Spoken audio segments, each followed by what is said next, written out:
ከዮሐንስ ራእይ ምዕራፍ 5 1 እስከ 6 ያለውን አብረን እናነባለን።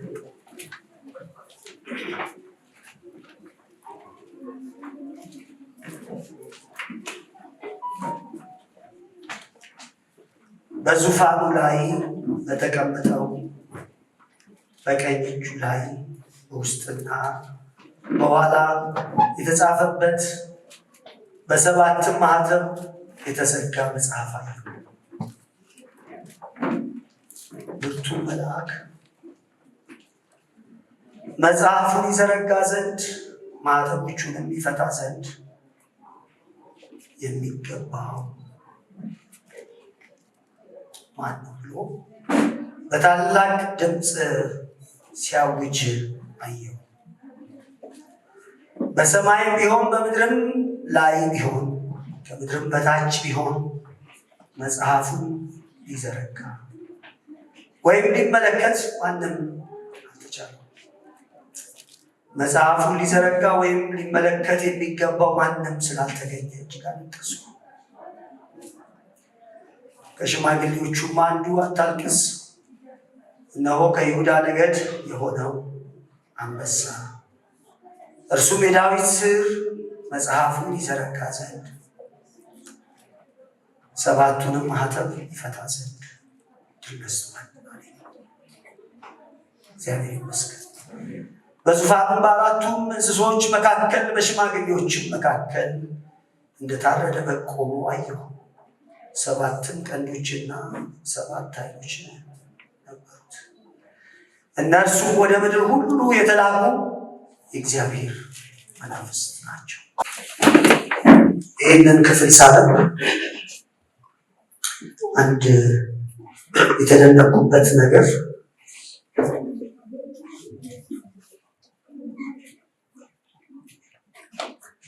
ርዕስ አድርገው የመረጡት የተሸነፈው አሸናፊ የሚል ምን ያለው የተሸነፈ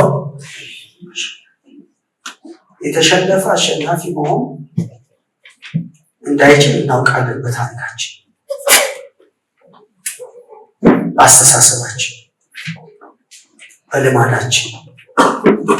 ነገር ግን ዮሐንስ በራእዩ ተሸናፊውን አሸናፊ ያሳየናል።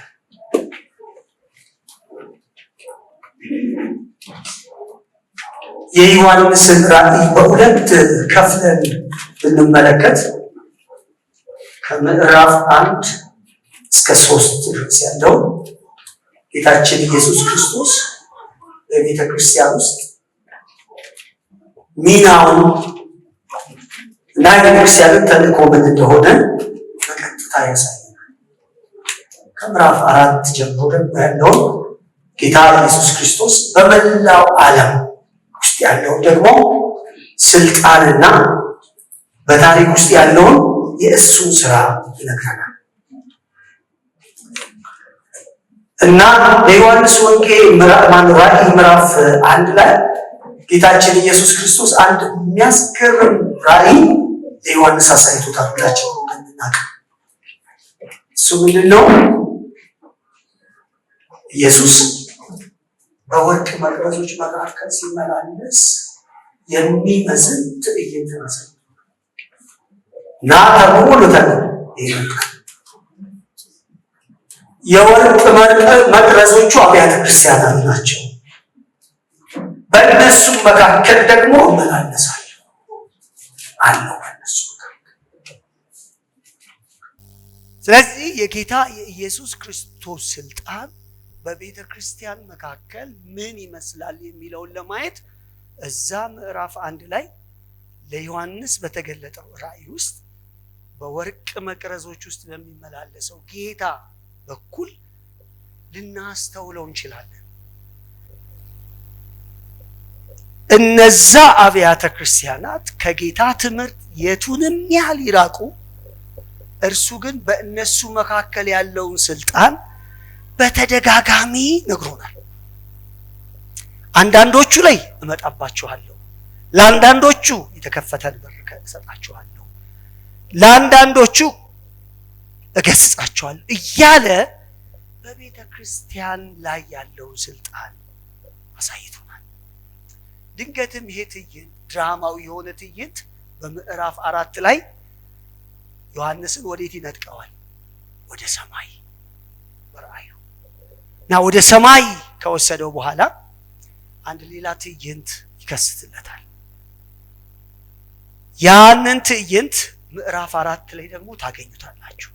ምዕራፍ 4 ዮሐንስ ወደ ሰማይ ዙፋን በምናቡ ይወሰድና እዛ ያየውን ያስተዋለውን ድራማዊ የሆነ ትዕይንት እንደገና መጻፍ ይጀምራል።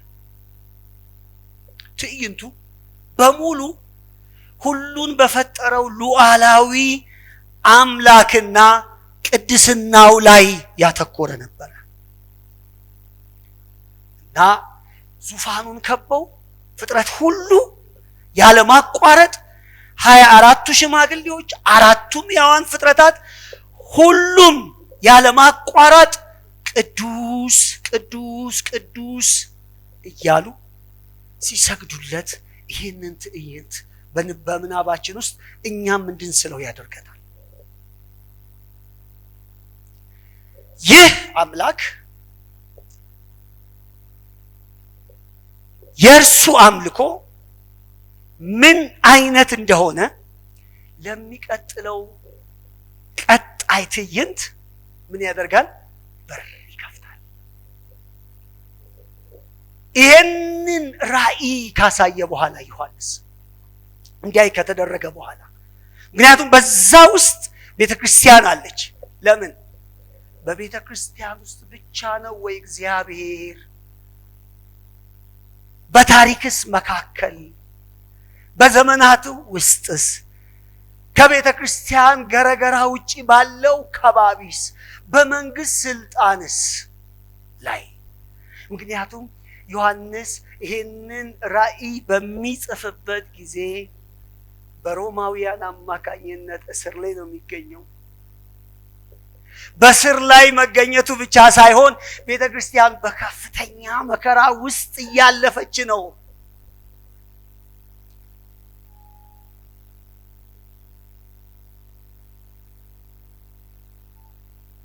አንድ ታሪክ ታስታውሳላችሁ? መጽሐፍ ቅዱስ ላይ የእስራኤል ልጆች ከጠላቶቻቸው ጋር በአንድ ሜዳ ላይ ገጥመው ካሸነፏቸው በኋላ የነዚህ ጠላቶቻቸው መሪ ምን አለ? አይ ግድ የለም የነሱ አምላክ የምንድን ነው? የሜዳ ነው። እስቲ ተራራው ላይስ ቢሞከር በተራራው ላይ ምን ይመስላል? ምን ላይ? ተራራው። እግዚአብሔር ተራራው ላይ ደገማቸው። ዮሐንስ ራእይ እንደዛ ነው። እግዚአብሔር በቤተ ክርስቲያን ብቻ ነው ወይ? በህዝቧ መካከል ነው ብቻ ነው ወይ? በሚሰደዱት መካከል ብቻ ነው ወይ ኃይሉ፣ ችሎታው፣ ስልጣኑ፣ ሉዓላዊነቱ ያለው? እመጣብሃለሁ የሚለው ቤተክርስቲያን ላይ ብቻ ነው ወይ መምጣት የሚችለው? እፈርዳለሁ የሚለው ቤተክርስቲያን ላይ ብቻ ነው ወይ? መቅረዜን ካንተ እወስዳለሁ የሚለው ቤተክርስቲያን ውስጥ ብቻ ነው ወይ የሚለውን ነገር ትዕይንቱ ወዴት ይወስደናል? ዓለም አቀፋዊ የሆነውን እይታ ደግሞ ወደ መፍጠር። እንደውም ሰፊውን ጊዜ ያዘው የዓለም አቀፋዊ ሁኔታ ነው። ምክንያቱም ከምዕራፍ 4 ጀምሮ እስከ 22ኛው ምዕራፍ ድረስ እንደገና ቤተክርስቲያን ተመልሳ እስክትመጣ ድረስ እግዚአብሔር በዓለም ላይ ስላለው ሉዓላዊ የሆነ ስልጣን ነው በስፋት በጥልቀት በዝርዝር በሚያስፈራው ዓለም ውስጥ ዮሐንስ የሚቆየው በራእዩ እና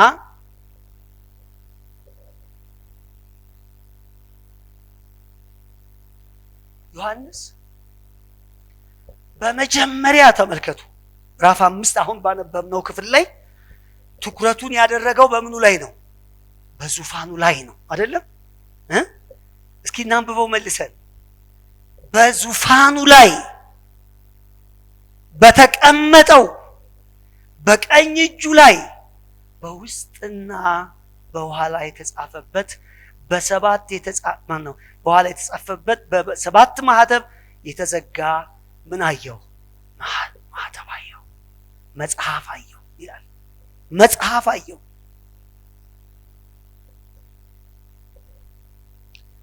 ዙፋን አየ።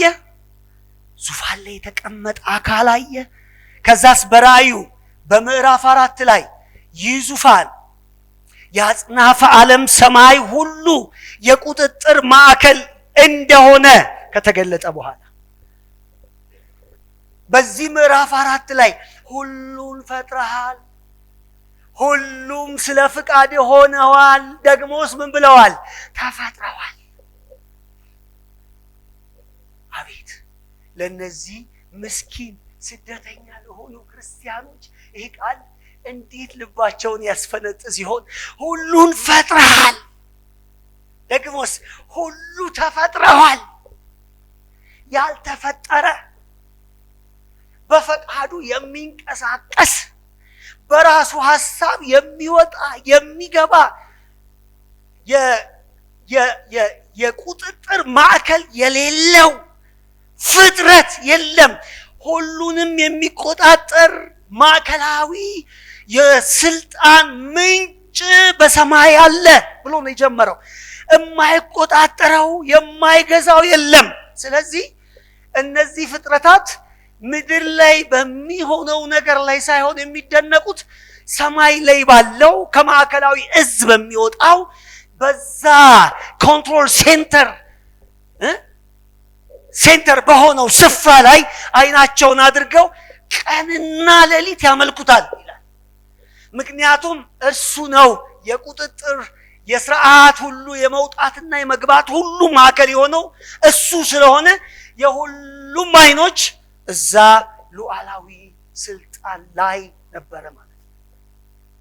እና ቤተክርስቲያንን አይኗን ከፍ ነው የሚያደርገው በትዕይንተ ድራማ ዮሐንስ ሂዱና ሰማይ ምን እየተባለ ምን እየታወጀ ምን እየተዘመረ ምን እየተነገረ እንደሆነ እዩ። እናንተ የምታውቁት ሮም ኢየሩሳሌምን ፈጽማ ልታጠፋ እንደተነሳች እናንተ የምታውቁት ዮሐንስ እንደዛም ይመስለኛል። እናንተ የምታውቁት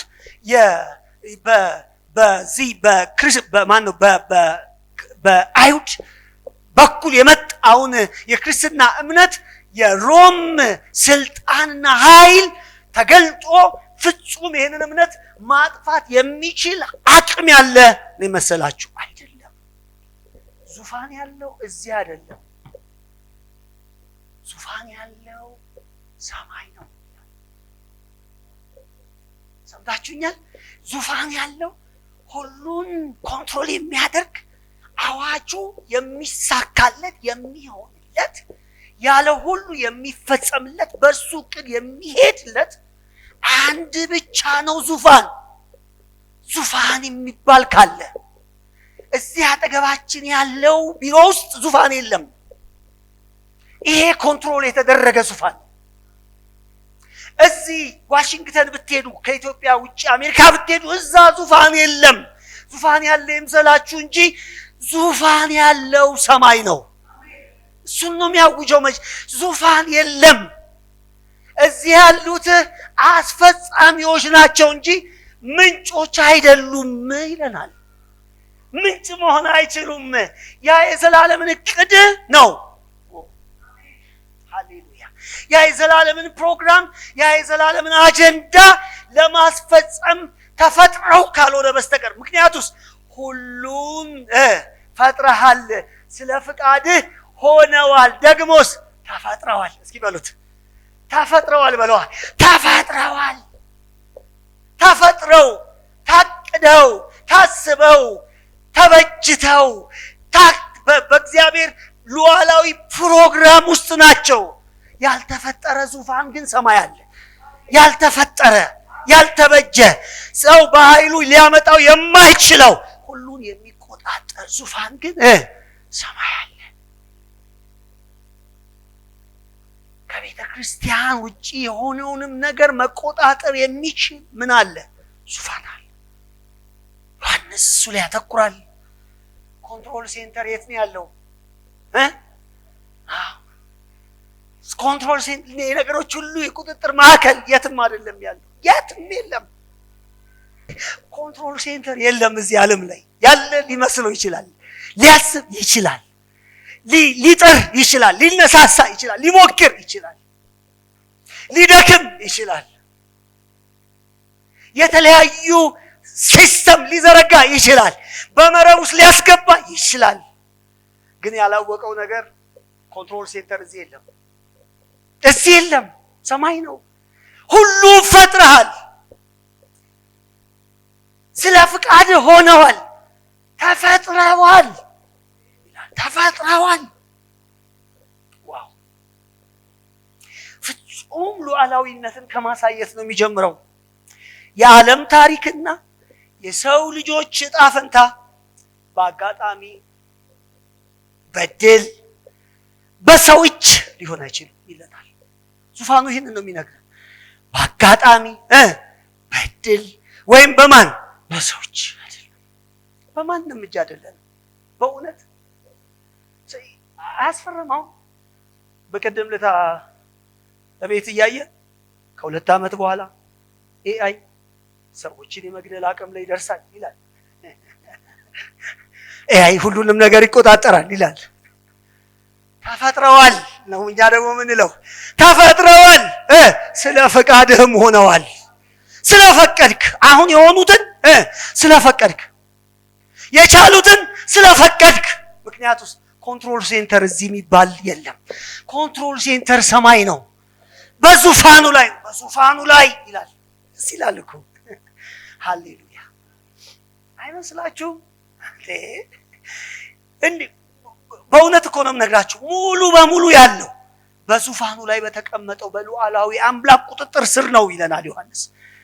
ምክንያቱም ዮሐንስ ይህንን የሚያየው በምድር ላይ የሮም ግዛት ክርስቲያኖችን በሚያሳድድበት ዓለም፣ በተተራመሰው ዓለም ገና በሚፈራው በኋላ ታላላችኋል። ዮሐንስ ራእይ ላይ የሰው ቁጥር ነው፣ ቁጥሩም እንደዚህ ነው። ቅድም ልጁ ራሱ ነግሮናል። ተፈታ፣ ተለቀቀ፣ ዘንዶ ምናምን አያገባኝም። እንዴ ኮንትሮል ሴንተር አለ። እሱ ከሱ ነው የሚጀምረው። ዮሐንስ ዓለምን የተተራመሰችውን ዓለም ከማሳየቱ በፊት የተረጋጋውን ዓለም ማየት አለብህ።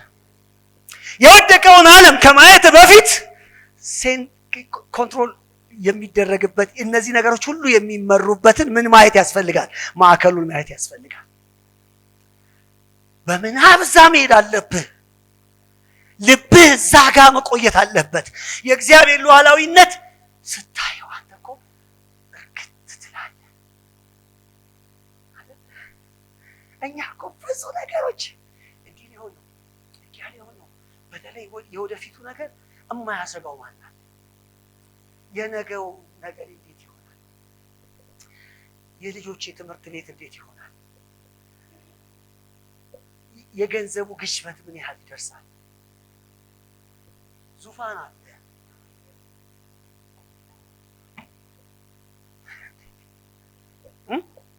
የሚቀጥለው ዓለም እኔን ያስተናግደኝ ይሆን? ይቀበለኝ ይሆን?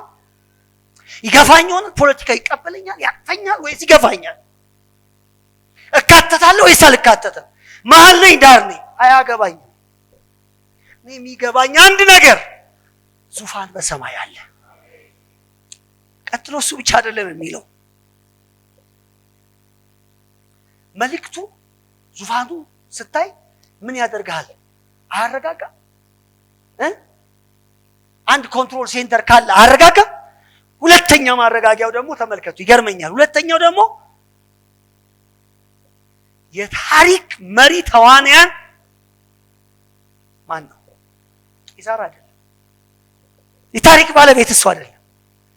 አንተ ትኖራለህ፣ ባለ ታሪኩ እሱ ይሆናል ነው መጽሐፍ ቅዱስ የሚለው። ለዚህ ነው መጽሐፍ ቅዱስ የእግዚአብሔር ታሪክ ነው የምንለው። የሰው ታሪክ አይደለም። በእነሱ ዘመን የተጻፈ የማን ታሪክ? የእግዚአብሔር። መጽሐፍ ቅዱስ ብሎ ዘፍጥረት ብሎ ሲጀምር ታሪኩ የማን ነው? አልሰማሁም። እግዚአብሔር ሰማይና ምድር ፈጠረ ብሏል የሚጀምረው። ብሎም ሲዘጋ ታሪኩ የማን ላይ ነው የሚዘጋው? አዲስ ሰማይና ብሎ ነው የሚዘጋው። ማንም ባለ ታሪክ አይደለም። የታሪክ ደራሲው እሱ ነው። ተዋናይ ነን እኛ። እዚህ ተውኔቱ ሰይጣንም ሊኖር ይችላል፣ እኔ እንጃለት። ግን ማንም ተዋናይ ይኑር፣ ነገር ግን የታሪክ ባለቤት ታሪክን የሚያመነጭ የደረሰ የሚፈጽም ግን ማን ነው? የታሪክ ባለቤት። ስለዚህ እኔ የሚገርመኝ ዮሐንስ ያየው ምንድን ነው? ይኸው በውስጥም ይላል አይደል? በውጭም ምን ያደረገበት እስኪ በሉታ። ግርም እኮ ነው የሚለው። በውስጥም አንድ ቦታ አልተውም፣ አንድም ቦታ አልተውም። የተዋት የታሪክ ምዕራፍ የለችም። የማይነካት የማይደስሳት ያላያት የታሪክ ገጽ የለችም። ሁሉ ታሪክ እያንዳንዷ ነጥብ በውስጥም በውጭም ምን ብላለች? ተጽፋለች። እናንተ ምን ኖረው የተጻፈ ነው። ዳዊት እንደነገረን በመጽሐፍ ተጽፈው አገኘኋቸው ገና ያልኖርኳቸውን ቀናት እንኳን ሳይቀር ገና ይገርም። ዮሐንስ እንዴት ነው እግዚአብሔር ያሳየው? ትንሽ ቦታ አይተውለትም። በዚህም ተጽፏል፣ ያው በዚህ ተጽፏል አለ። እኔ በዚህ አልተጻፈም። ዮሐንስ የሚያየው ግን ቤት የተጻፈ ነው። በዚህም ተጽፏል። በዚህ ማን እዚች ውስጥ አዲስ ነገር አድ ማድረግ አይችልም። ሌላ ነገር በህይወት ውስጥ በመጣህበት ጎዳና ውስጥ በፍጻሜ ውስጥ አድ መደረግ አይችልም። የሚጨመር ነገር የለውም። ተጽፏል። እስኪ ተጽፏል በሉ። ሙሉ ነው፣ ሙሉ ነው ማለት እኔ አንዳንድ ሰው ይገርመኛል። ሰይጣን እንዲህ አቅዶብህ እኔ ግን አፈረስኩት የሚሉ ሰዎች ይገርሙኛል። ሁሌ ነው የሚገርም። ሌላ መጽሐፍ አላቸው ወይ የሚያነቡት እላለሁ። አግኝታችሁኛል? ምክንያቱም ተጽፏል። የኔ እኮ የተጻፈ ነው። በውስጥም በውጭም እስኪ በሉ። በውስጥም ሌላ ሊጽፍ ይችላል እንዴ? ሰይጣን ሌላ ሊጽፍ ይችላል። ሌላ ሊያቀድብህ ይችላል እንዴ? ሌላ ፕላን አንተ ላይ ይኖርብሃል እንዴ? የሚደናቀፍ እቅድ ነው ይሄ እቅድ። እንዳይደናቀፍ ደግሞ በማህተም ተመቷል። ምን ታመጣ? በማህተም በፍጹማዊ ስልጣን በሉዓላዊነቱ በእግዚአብሔር በራሱ ማንም ሊለውጠው በማይችለው ኃይሉ የእያንዳንዱ ታሪክ ሃሌሉያ ከልጅነት አይደለም ከማህፀን በፊት ከነበረው አንተነት ከማህፀን በኋላም ያለው አንተነት ታሪክ ሁሉ በዚህ ሉዓላዊ ዙፋን ምን ብሏል? ተጽፏል። በውስጥም በውጭም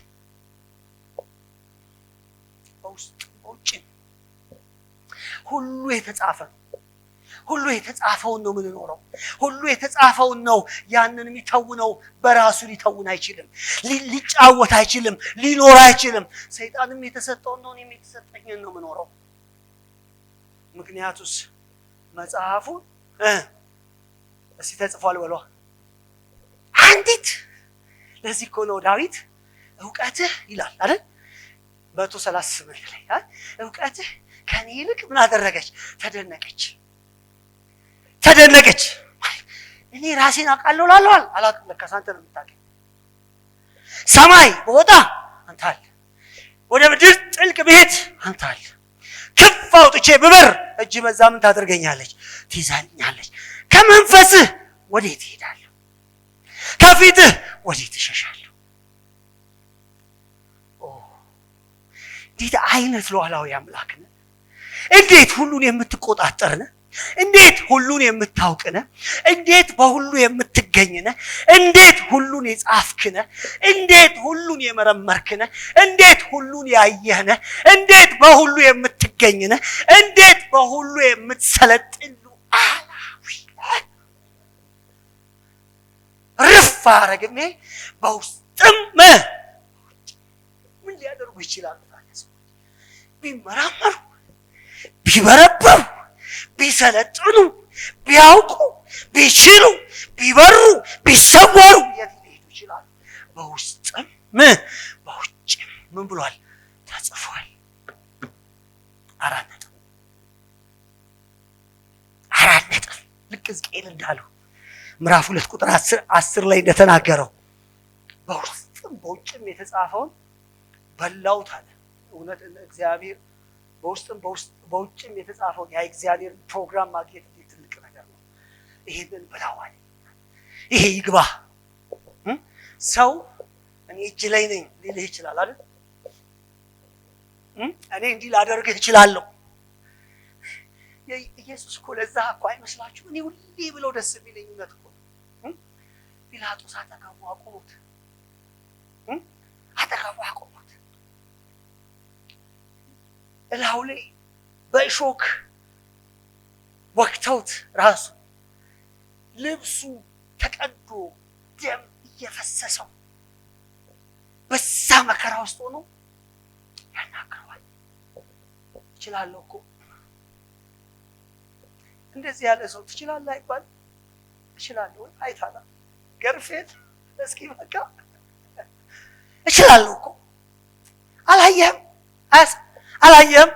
ይሄው መሬት ላይ እየጎተተው አይደል ያመጣው? እችላለሁ እኮ አሁንም እኮ ልለቅህ።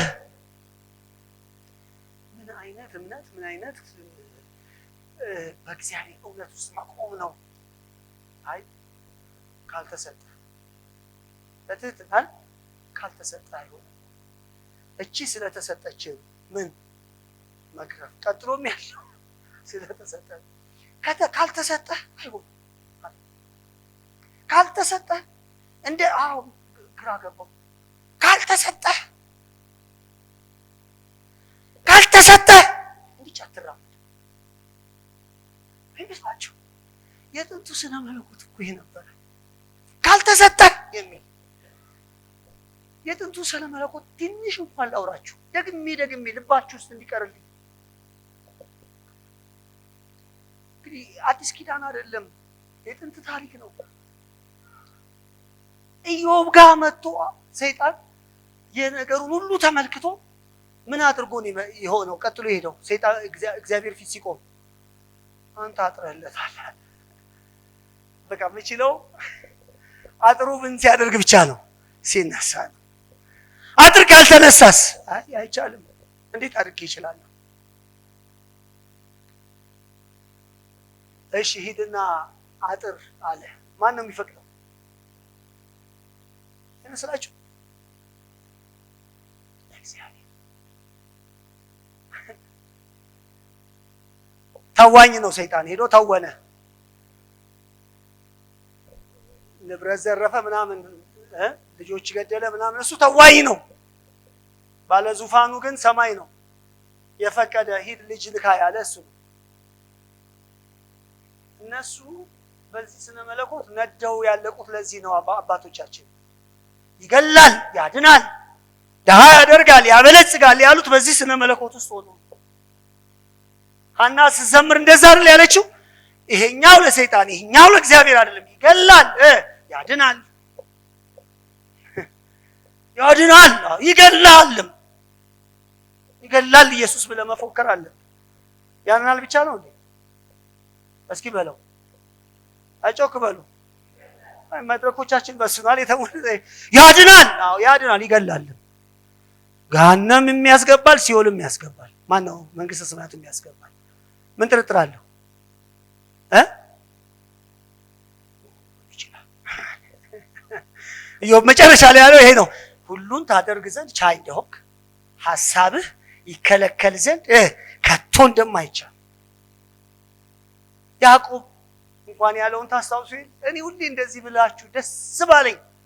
ያዕቆብ ሚስቱ መጣ፣ በቃ እኔ በሞት ይሻለኛል አልፈልግም መኖር አለችው አይደል? ራይ ኢየሱስ ስነ መለኮት ምንድን ነው? ይኸውልሽ ከዘር ማንዘርሽ እቺ ደግነቱ የነሱ ዘር እንትን ነው የአብርሃም ዘር። ይኸው የሚያጠቃን መንፈስ ስላለ ምን ላድርግ? እሱ ላይ መጸለይ ነው እንጂ ያለው እንዴ ማህፀንሽን በዘጋን ያለው። ምክንያቱም የኛ ሀገር ሰይጣን ማህፀን ይዘጋ አይደል? የኛ ሀገር እግዚአብሔር ማህፀን የሚከፍት ነው። እንደሱ አይነት እግዚአብሔር ነው እንዲሳልብን የተፈለገው። አይ ማህፀንሽን ይዘጋው እግዚአብሔር፣ ማህፀን የሚከፍተው እሱ። ማንም ከፋች የለም፣ ማንም ዘግ የለም፣ የሚዘጋም የሚከፍትም የሌለ ተብሎ ተጽፏል። ማንም የለም ያለ እርሱ ሉዓላዊነት፣ ያለ እርሱ ፍቃድ። እንዲች አትጎርሳትም። እንዲች የጎረስከው የሆነ አካል ረድቶ አይደለም፣ እጅ ረድቶ አይደለም፣ የተጻፈው ነው። ስለተጻፈ ነው። ተጽፎ ነው የምትኖረው። አዲስ ነገር የለም። በውስጥም ተጽፏል። ቦታ አልተተወልህም። አዲስ ህይወት አትኖራትም።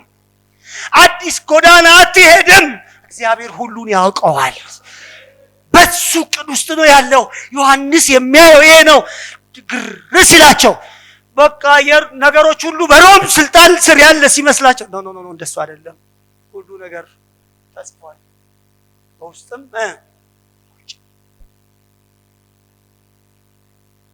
ተጽፏል። የኔ ነገር ተጽፏል። ሳልወለድ ተጽፏል በሉት። ዘላለሜ ተጽፏል በሉት። እያንዳንዷ ቀኔ ተጽፏል በሉት። ምንም የተተወ ባዶ ቦታ የለም በሉት። ምንም ባዶ ቦታ የለም።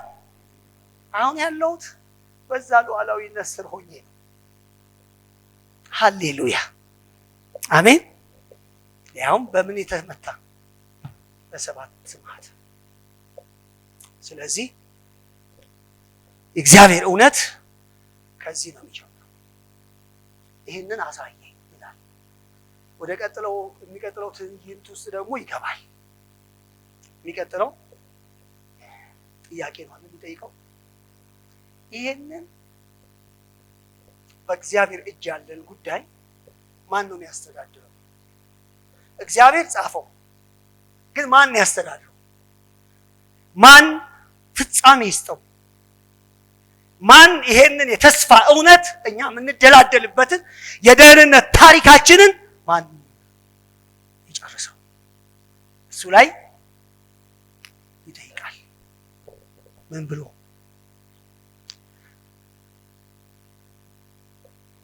እናንብበው መልሰን።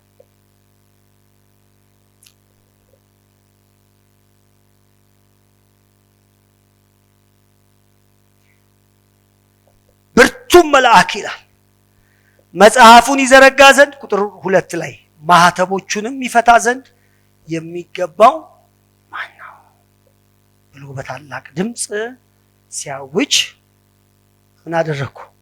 አየሁ ይላል።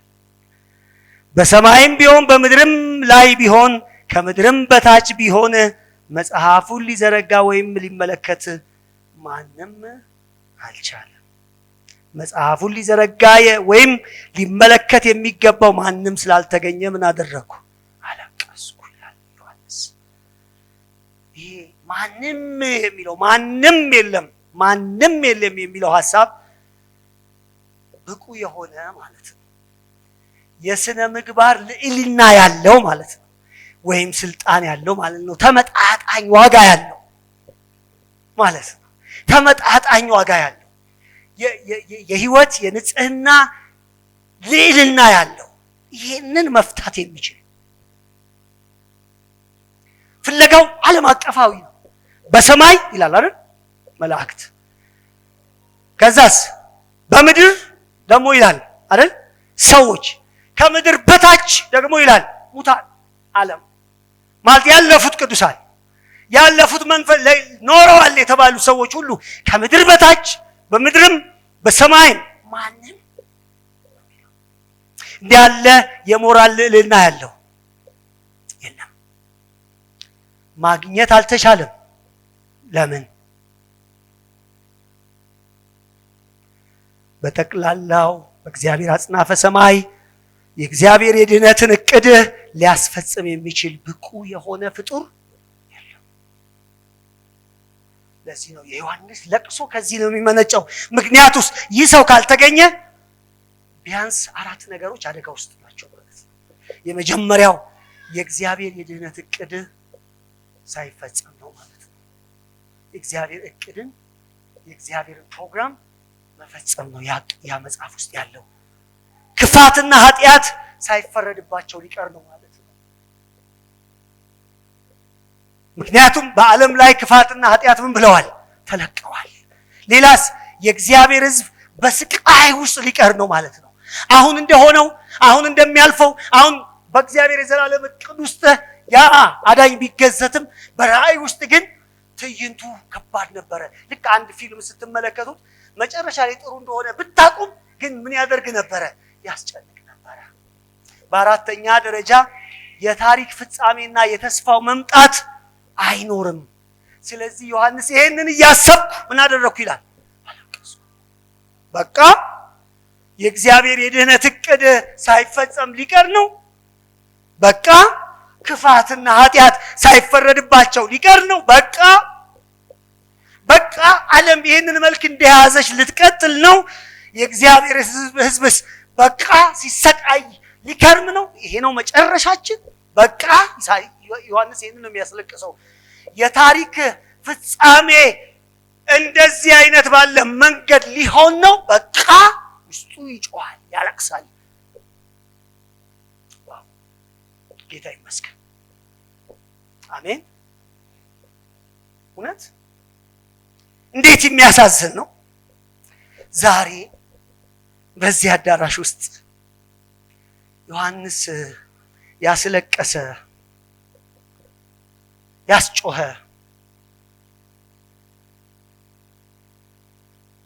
እኛን የሚያስለቅሰን ነገር የለም አለ እኮ። በቃ የኔ ነገር ተወለድኩ፣ ተማርኩ፣ አላገባውም፣ የማገባው ሞትኩ፣ በቃ እንደዚህ አይነት በቃ ዘላለሜ ዋስትና የሌለው ሊሆን ነው።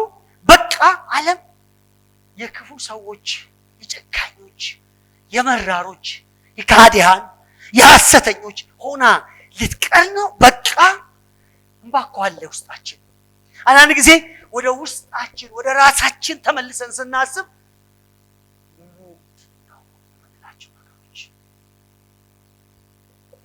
ወዴት ነው እያመራው ያለሁት? ወዴት ነው እየሄድኩ ያለሁት? መጨረሻ ምንድን ነው? በቃ ዮሐንስ ይላል እያንዳንዳችን እንደዚህ ያለ በቃ እዚህ ጋር ነው ፌርማታው።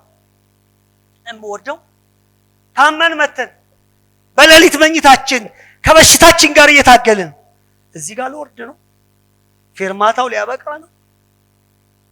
ሌላ ታሪክ የለም። አልተጻፈም። የኔ ነገር እንግዳ ነኝ። ለዚህ ከሆኑ ሰዎች እኛ ጋር መጥተው የሚያለቃቅሱ አይዞሽ አይቼሻለሁ ልጄ ሲሉን ፍርቅ የሚልንለው የዚህ ትዕይንት አካል ስለሆንን ነው። የዚህ ድራማ ሉዓላዊነቱ ገዝፎ ስላልተሳለብን የእግዚአብሔር ፕሮግራም እንዴት በማን እንደሚፈጸም ስላልታየን ነው።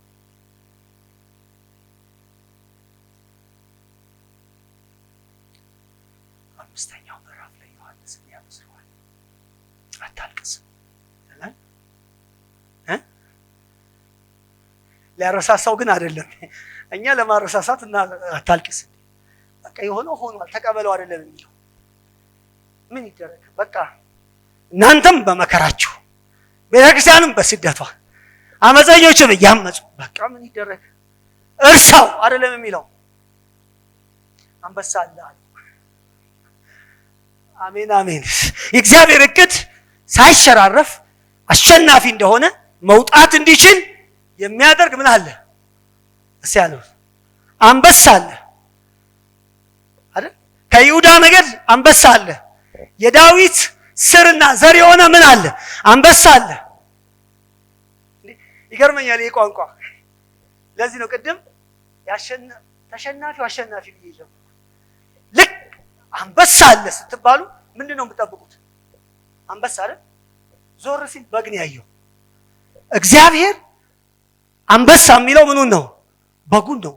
እግዚአብሔር በግ በሆነ ሞኝ በሚመስል መንገድ እንዴት ድልን እንዳከናወነ ላሳያችሁ ነው። ይሄ ዓለም የማይገባው የማይረዳው የማይደርስበት ጥበብ ቢኖር የእግዚአብሔር የማሸነፊያ መንገድ ሁል ጊዜ ይሄ ነው። አንበሳ ስትባሉ ምንድን ነው የምትጠብቀው? የሚባላ አይደል? ንጉስ አይደል? ከዛ ዞር ሲል ቁጥር 6 ላይ ምንድን ነው የሚለው? በግ እንደታረደ በጋየው ይላል። ለምን መሰላችሁ? እችን ብዬ ሐሳቤ ልዝጋ። እግዚአብሔር ወይ ሁል ጊዜ እሱ ነው ይላችሁ። ክንዳችሁን በራሳችሁ ላይ ካላደረጋችሁ ማዳኑን ያሳያችኋል። ክንዳችሁን በራሳችሁ ላይ ባደረጋችሁ ዘመን ሁሉ ትግላችሁ የእናንተ ይሆናል። ከትግላችሁ ትድኑ ዘንድ የእግዚአብሔርን የአንበሳ መንገድ አሁን ላለው ትንሿ ህይወታችሁ እንኳን ተጠቀሙት፣ ይሰራል። ምክንያቱም የዓለምን ታሪክ የሚለውጥበት እግዚአብሔር የእርሱ የአንበሳ መንገድ ምንድን ነው? የበጉ መንገድ ነው። ዓለም ሁሉ ለበጉ ትሸነፋለች፣ ትገዛለች፣ ትንበረከካለች፣ ትማረካለች። የህይወት ስርዓት ይለወጣል። ለበጉ የማይረታ የለም። በአንተም ህይወት እንኳን ሳይቀር የበጉን መንገድ ብትከተል ታሸንፋለህ። አንበሳ እንዲያደርገን ነው የምትፈልጉት? አንበሳ ትሆኑ ዘንድ ይላል እግዚአብሔር በዚህ ቃል ውስጥ ምኑን? በጉን። የተሸነፈው አሸናፊውን ነው የሚያሳየን። ምንድን ነው የሚለው? ይገርማል። ከይሁዳ ነገድ ይላል አይደል? ከምን ነገድ? ከይሁዳ ነገድ። ምንጩን ይነግረናል። ምክንያቱም በዘፍጥረት ምዕራፍ 49 ቁጥር 9 እና 10 ላይ ይሁዳ የአንበሳ ደቦል ነው ተብሎ ተነግሮለታል። ከዛ እንደሆነ ይናገራል። የዳዊት ስር እና ዘር ብሎ ደግሞ የዳዊትም ምንጭ ነው፣ ደግሞም ዘሩም ነው። ስር ነው ደግሞስ ደግሞ ምንድን ነው? ዘሩም ነው ብሎ ከኢሳይያስ 41 ይነግረንና ምን ያደርገናል? ድል ነስቷል ይለናል። ድል ነስቷል። ይህቺ ዓለም እና በውስጧም ያለው ገዢ የተሸነፈ ነው። ድል ይነሳል አይደለም ያለው? ምን ብሏል? ድል ነስቷል። ስለዚህ እችን ብለን ሐሳባችንን እንቋጭ። የሰው ልጅ ታላቁ ችግር የእግዚአብሔርን የድህነት እቅድ ሊፈጽም የሚችል ብቁ የሆነ ማንነት እንደሌለው አውቁ በራሳችን ኃይል ጥበብ በታሪክ ውስጥ ከታየው ነገር ሁሉ ማለት ነው በኃጢአት መሸነፍ ለሞት መገበራችን የሚያበቃው ፊታችንን አይናችንን ወደ በጉ ስናዞር ነው። በጉ ላይ ስናተኩር ነው።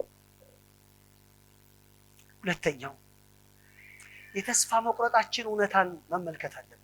ምክንያቱም ይህንን አቅመ ቢስነታችንን ስንገነዘብ ልክ እንደ ዮሐንስ የተሰበረውን መንፈሳችንን ቀና ሊያደርግልን የሚችል አሸናፊ አንድ ብቻ እንደሆነ ሲገባል። እሱም ማን? ኢየሱስ። ተሸናፊነታችንን እንወቅ። ማንንም በዚህ ዓለም ላይ ተስፋ እናድርግ። በሰማይም በምድርም ይሄንን የእግዚአብሔርን ፕሮግራም መፈጸም የሚችል ምንም አይነት አቅም፣ ምንም አይነት ችሎታ፣ ምንም አይነት ልዕልና፣ ምንም አይነት ስብዕና የለም። በሰማይ በምድርም የኛ ጉዳይ ሊስተካከል የሚችልበት ጥበብ የለም። ይህ ራእይ የመጀመሪያውን ነገር ሰው ዝቅ እንዲል እንደማይችል ተራ ፍጥረት እንደሆነ እሱ ብቻ አይደለም፣ በሰማይ ያሉት መላእክት እንኳን ቢሆኑ ከምድርም ደግሞ ያለፉት ፍጥረታት እንኳን ቢሆኑ የሰውን ሕይወት እንደገና ለማረም፣ እንደገና ለማስተካከል፣ እንደገና ለመቃኘት የሚያስችል እዚህ ፍጥረት ላይ ተስፋ የሚደረግ ምንም ነገር የለም። ራስህንም ዘመዶችህንም ጓደኞችህንም ማንንም ተስፋ አታድርግ። ይሄ ራእይ የሚነግረን ይሄንን ነው። ማንም ጋር አይንን አትጣል። ያለህበት ሁኔታ ተስፋ አስቆራጭ ነው። ጨለማው ጥልቅ ነው። ውድቀቱ ድቅድቅ ነው። የኃጢአት ኃይል እጅግ የገዘፈ ነው። ልትወጣበት እንኳን የማትችለው ነው። የቤተ ክርስቲያን አባቶች ለዚህ ነው የሰውን የኃጢአተኝነት ሁኔታ ሲናገሩ፣ ተስፋ አስቆራጭነቱን ሲናገሩ ቶታሊ ዲፕሪቬንሲ ነው።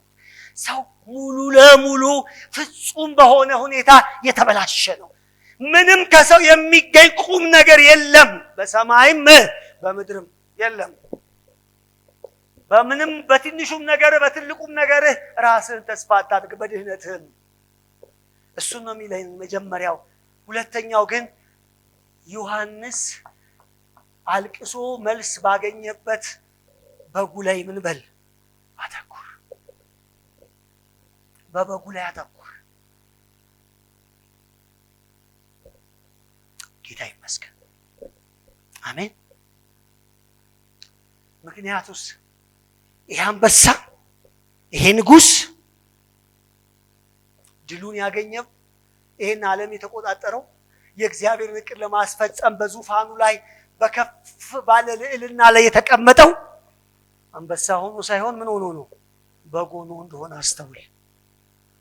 ስለዚህ መፍትሄ የለኝም ለምትለው ነገር ሁሉ ኢየሱስን በዙፋኑ ላይ ያየኸው በጉን አንተም እዚህ ላይ በጉን ሞኝ ምሰል እግዚአብሔር ሲሰራ ታያለህ።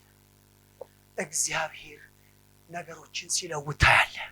ወደ እግዚአብሔር ፕሮግራም መምጣት ትጀምራለህ። እቅዱ በህይወትህ ውስጥ ሲፈጸም ታያለህ። ምክንያቱም እቺ ዓለም የተንበረከከችው እቺ ዓለም የምትሸነፈው በዚህ ዓለም ድል ነሺ ህይወት ሁል ጊዜ መኖር የምትችለው የእግዚአብሔር አንበሳው ወይ አንበሳው አሸናፊው መንገድ ምንነት ነው? በግ ነው። እንደታረደ በግ ሆኖ አየሁት። ለዚህ ነው መጽሐፍ ቅዱሳችን ለታረደው በግ አይደል ኃይልም ክብርም ባለጠግነት እሱ እንደታረደ መከራን እንደተቀበለ እንደተገፋ እግዚአብሔር እንዳስነሳው አሜን። እዚህ ጋር ተቀምጦልናል። ቅድም ያቺ ብላቴና ነግራናለች አለ አንደኛ ጴጥሮስ ምዕራፍ 3 ላይ ኢየሱስ ብርቱ ምሳሌ ነው። ብርቱ ምሳሌ ነው። ይሄንን ተናግሬ መጨረስ እፈልጋለሁ። እግዚአብሔር አሸናፊዎች ያላቸው የእርሱ አንበሶች ምኖች ናቸው? እስቲ በጎቹ ናቸው በሉ። አልሰማሁም። ምክንያቱም እግዚአብሔር በጻፈው ባጠናቀቀው እና በሉዓላዊነቱ በሚያዘው ስርዓት ውስጥ አላችሁ። አሸናፊ ሆናችሁ መውጣት ከፈለጋችሁ በጉን ተመልከቱት። ጌታ ይመስገን። ይህን ቃል አንብቤ ሐሳቤን ልቋጭ። ቅድም ያች ብላቴና የነገረችንን እውነት አንደኛ ጴጥሮስ ምዕራፍ 3 ላይ ጌታ ይመስገን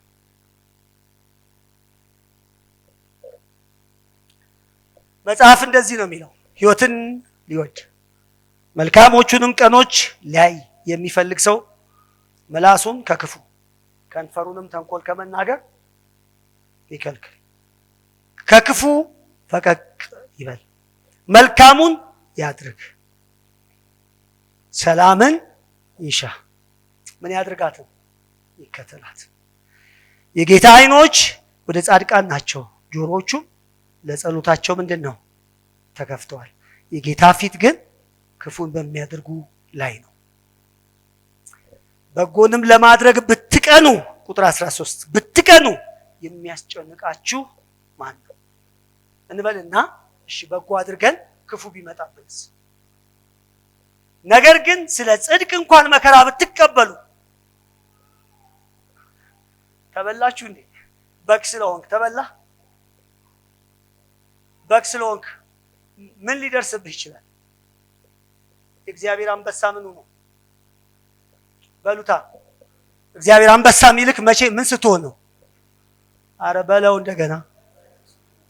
እግዚአብሔር የሚያውቀው አንበሳ በግ ነው። ጉልበተኛ አያውቅም። እችላለሁ የሚል ሰው አያውቅም። አሸንፋለሁ የሚል ሰው አያውቅም። ደካማ ነኝ የሚለውን ግን እግዚአብሔር ይረዳዋል።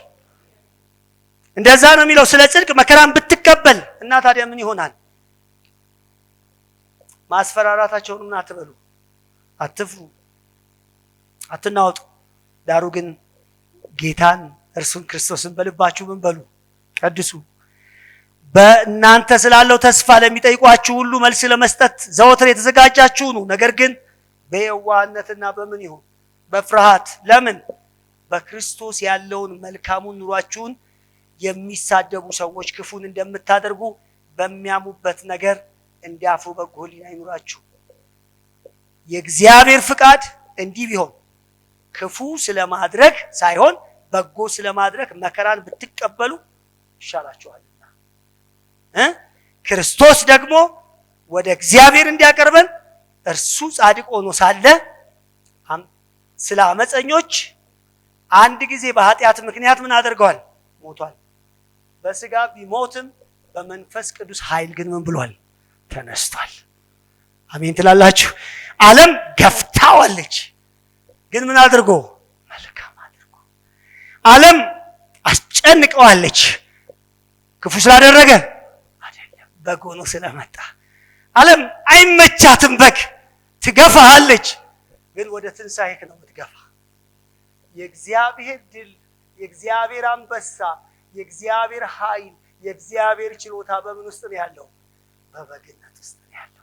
ዓለምን ጌታ ኢየሱስ የቀየረው ገና ሲነገርለት ከይሁዳ ነገድ የዳዊት ስር እና ዘር እናስ አንበሳ ሲባል ዋው ብሎ ዮሐንስ ለቅሶውን አቁሞ ዞር ሲል በግ።